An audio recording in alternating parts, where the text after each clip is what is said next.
एक छोटा सा गांव सुंदर था, जहां की नदी के किनारे एक छोटी सी झोपड़ी थी जहां एक विशाल वृक्ष था। वहां के बच्चे हर दिन नदी के किनारे खेलते और मिलजुल कर वहां की हरियाली की सुंदरता को सभी महसूस करते। एक दिन एक नन्ही सी लड़की ने नदी में तैरने की कोशिश की। वो नदी की धारा के साथ बह रही थी, लेकिन वो डूबने की बजाय पानी की धारा उसे किनारे की ओर ले जा रही थी।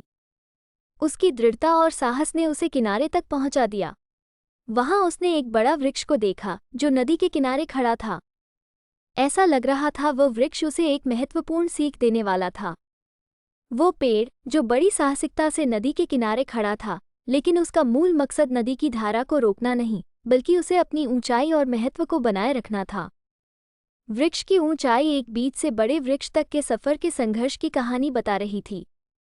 वो लड़की विचार में डूबी हुई थी, लेकिन वृक्ष ने उसे समझाया कि जिंदगी की हर मुश्किल से निपटने के लिए साहस, संघर्ष और स्थिरता की आवश्यकता होती है। लड़की को हैरानी हुई, ये वृक्ष बोलता भी है। वृक्ष ने कहा, हाँ, मैं तुम्हें सुन सकता हूँ। तभी वृक्ष ने अपने बीज से वृक्ष तक होने के सफर का महत्व समझाया।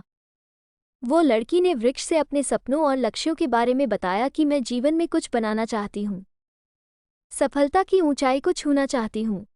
वृक्ष ने उसे समझाया कि सपनों को पूरा करने के लिए उसे सही दिशा में समर्पितता और संघर्ष की आवश्यकता होती है। लड़की ने वृक्ष से सीखा कि जीवन में कोई भी मार्ग सरल नहीं होता, लेकिन निरंतर प्रयास करते रहने से हर मुश्किल को आसान बनाया जा सकता है। वो लड़की बड़ी होकर दुनिया की एक सबसे अच्छी तैराक बनाना चाहती थी। वृक्ष ने उसे समझाया कि हर कठिनाई से लड़कर ही हम अपने लक्ष्यों को प्राप्त कर सकते हैं। वो लड़की ने वृक्ष की सीख को अपनाया और उसने निरंतर प्रयास करके अपने सपनों को पूरा किया। इस कहानी से हमें ये सीखने को मिलता है कि जीवन में सफलता के लिए साहस, संघर्ष और स्थिरता की आवश्यकता होती है। हर कठिनाई को पार करने के लिए हमें अपने सपनों के प्रति समर्पित रहना चाहिए और निरंतर प्रयास करते रहना चाहिए।